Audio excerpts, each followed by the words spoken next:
How's the podcast game been going, man? Just overall, I think it's your first spring over there with those guys. How's it been going? Yeah, it's been good. Slowly working out. Obviously, doing it with Tate, it helps. He's a pretty good co-host, so he's kind of leading the way. I just try and follow and don't get in there. I try not to get into any trouble. But yeah, we get a bit sidetracked pretty easily. So thankfully, we have a good team there, ready to pull us back in line. Addy edits it pretty well to make sure we get all the stuff we need to. So it's going good. I'm enjoying it.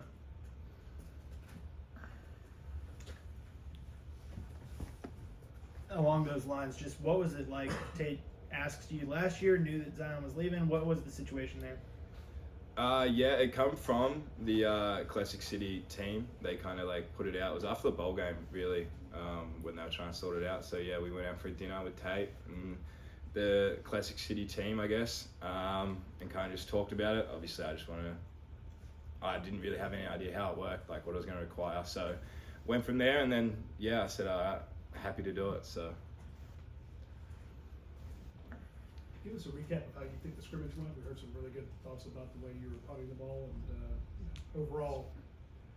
Also, how did your extra year of eligibility come back? Because I thought there was a moment there where you had to apply for a waiver to be back this year. Yeah, firstly the scrimmage, I guess, yeah, we got a bit of the cobwebs out, I guess, obviously as all first scrimmages go. Everyone's out there getting back into it, it's been 3 months since we last had pads on for the bowl game. So it was good. I guess average, I would say, like my punting, I think, yeah, just doing a job. It was good to see more so, I guess, the freshmen and stuff like that coming in and getting their special teams reps. So you get to see early kind of who's standing out and who you might see on punt team later in the year, which is good. Individual performance, I guess, I got to judge it on if I do my job or not, but obviously there's a lot so that goes into it, whether that be field zones, hang time. So just putting that all together, I think obviously we want to be perfect, so I don't think I was perfect, but I guess that's the standard we try and get to here at Georgia, and I guess it was first scrimmage, we have a few more to work on it, and hopefully we just keep getting better. And yeah, with eligibility, I had to put in a waiver at the end of last year with studying in Melbourne. That's when obviously my Division 1 eligibility started. So I had 2 years of study back then that we then had to put in a waiver to apply for, with COVID also playing a role in that and affecting me being able to get over here and stuff like that. So yeah, they put that in and thankfully that got approved around December, I think last year, around then. So yeah, I have 2 more years, I guess, that were granted, but obviously I got to get through this year and hopefully don't kicked out or walked out the door if I screw up. So. Yeah, just doing the podcast with Tate, getting to know him a little bit better. What have you learned about him and what he's like as a person? Tate, I guess you guys see it as well. He's himself. He's a funny guy. It's enjoyable. It makes the podcast fun. Like, we kind of sit there and we just talk. Like, we don't really. There's a script of ideas we go over, but there's no set script that we have to talk about, and we just talk really, and you forget the cameras are there. So that's awesome with Tate. Obviously, he's a great guy. He's funny. You guys see that through the podcast, through the media, anytime you guys talk to him. So yeah, and then I would say it's more transitioned into the building as well. Like, obviously we kind of see each other and now we like have more jokes to talk about because we're talking on the podcast and stuff like that. So yeah, it's pretty funny. I guess we have a good relationship. There's a lot of banter getting thrown around now. So yeah. Yeah, you've been on the record about some of your teammates with the Australian accent impersonation. I'm curious if you've perfected your impersonation of the Southern American accent. Really need a little bit of liquid courage to pull that one out, but I wouldn't say I've perfected it. Two of my roommates are Dan Jackson and Gunnar Stockton, so I spend a fair bit of time around it, and I'll casually throw it out there when trying to take the piss out of them. But yeah, I wouldn't say I've perfected it, and it's a hard one just to generate. Like, out of nowhere, I can't like try and do it. It'll just be kind of on the fly. I just throw it out there. But no, I'm still working on it, I would say.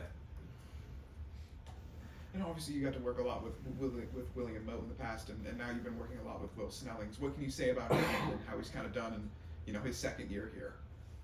Yeah, awesome. He's had heaps of growth. I guess the transition when he come in early, he hadn't been snapping a long amount of time. He started late. He was a linebacker in high school. He had offers for to be a linebacker. So he picked up snapping. He got his offer here. He come in. He learned off Moat. Moat obviously took him under his wing a bit and showed him the ropes. So, but he's been awesome this year. Like, I can't really compliment him enough the way he's come back and he's worked his ass off to get to that level that hopefully we could see him starting at. He's been taking a lot of reps, obviously, because the freshman doesn't get here and the transfer doesn't get here until the fall camp. So he's been taking a heap of reps with Wash, and obviously you see the progress every day, and he's getting more and more comfortable, which is good to see. His confidence is pretty good right now, so that also helps me being back there, knowing the ball's coming back in a good spot. I want to ask you about Peyton Woodring, because I guess you guys have been the top specialists. What's your relationship with him like, and what kind of person is he, and how did you see his first year going into his second now?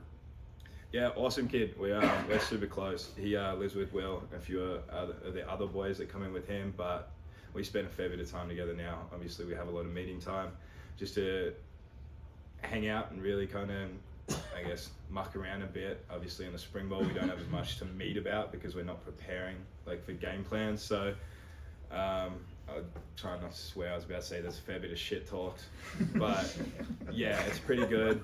And as far as like kicking goes, he's awesome. He's you saw obviously he missed those few early.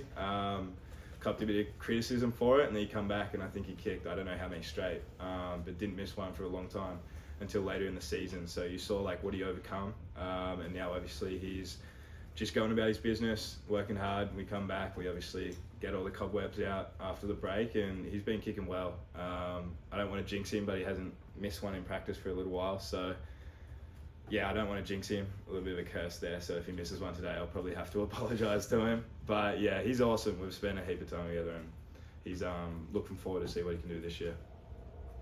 Yeah, you mentioned Gunnar Stockton as a roommate. One, what is he like as a roommate? And two, just as a person, as a teammate, what have you learned about him since living with him? Yeah, he's funny. He when we first moved in, when I had to go into the dorms, he was on the other side of the hole, so we got a relationship pretty soon. Thankfully enough, I got to do Christmas with his family as well. That was the family I got to go do Christmas with. So the Stocktons are awesome, and Gunnar himself, I guess, he's funny. He comes across pretty quiet, very, very humble as a person. I think anyone on the team would say if they're going to let their sister date someone, they'd probably choose Gunnar. So he's just as humble as you get, and it's been good seeing him, obviously, the reps with Brock transferring out. So his reps go up, which has been good to see. He's out there slinging it. So yeah, he's a good dude. I'm sure you guys will get to know him a lot more coming in the future. Brett, 2 questions. What was Christmas with the Stocktons like? And then 2, people see you as someone who could be up for the Ray Guy Award, the top punter in the country. Do you pay attention to anything like that? Do you set goals, individual goals like that for yourself going into the season? Yeah, firstly, Christmas with the Stocktons, it was cold. It was freezing cold. I've never had a cold Christmas, so it was my first cold Christmas, unfortunately. The lake was frozen, but it was very southern, I guess, as you could imagine, up at Lake Burton. So it was good. Obviously, their family's awesome. Got to meet all their extended family as well, so it was really cool. But yeah, very, I guess, family, wholesome kind of Christmas. Stay inside, everyone wears their pajamas. There's heaps of gifts. Mama Stockton, obviously, spoils the kids. She makes sure they're well looked after on Christmas, which is good to see. And then obviously just having Stockton tradition meals. Like she did a breakfast casserole, which is like eggs, bread and sausage all mixed up in a casserole dish. And then Graham as well cooked a few good meals. So yeah, that was good. And number 2, I think, not really. It's not something I actively go out and look into. I think right now the season is still 5-6 months away. So definitely not thinking about that or individual accolades. I've got to focus, I guess, on spring ball. We have 4 more practices, another scrimmage and G-Day. So that's my focus. And then I know in May I get to go back to Australia and work more on my punting with the pro kick coaches back home for the month of May. So that's what I guess I'm focusing on right now, being the best possible punter I can be and the most consistent I can be. Consistency is probably the number 1 thing. And yeah, I guess the rest of the stuff comes with being a good punter, not necessarily aiming for those things. So I'll just go about my business right now, and I don't even know if we punt enough to be eligible for it, or get close. So yeah, it's definitely not something I think about.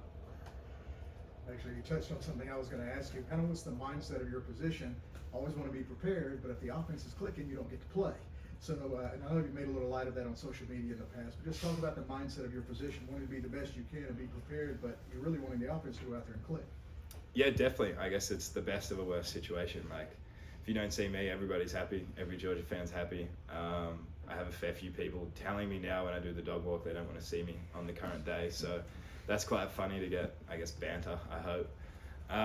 But yeah, obviously I'm still ready every offensive possession. Like, I go warm up. I guess I have a set-ish routine of what time to go over, warm up, be ready, and then we catch snaps until hopefully a third down comes, and then we wait and see what the verdict is. But thankfully we also have a good third down team.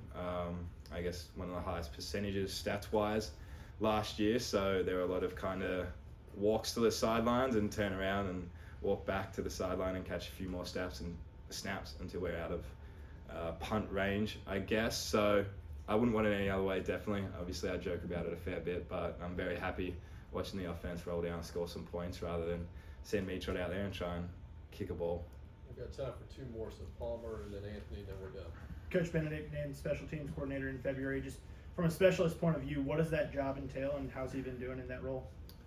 Yeah, so far so good. Obviously it's special teams, so there's a lot of coaches involved. Everyone kind of contributes. Every coach has their part. Punt-wise, I was recruited by Coach Hartley, I guess. So I work pretty closely with him as well in the punting, I guess, play calling stuff. But yeah, special teams, I guess, obviously with the title goes to him, but it's a big contribution of a lot of coaches. Coach Smart obviously has a big role in that and helps out a lot. So yeah, it's kind of a big group that helps out and stuff like that. So. Brett, I was wondering, all the time you spent with the Stockton, did Gunner's dad Rob ever kind of go on about how great a player he was at safety back when he played? Yeah, pretty much every time. Yeah. He likes to bring that up. I think I've heard the same story about certain picks or certain injuries that he fought through every time I've been up there. So no, I'll happily throw him under the bus there. He does often like to tell us what he got up to in his playing days and how good he used to be. So yeah, it was good. Thank you, Brett. Thanks, Brett. Cheers. Yeah.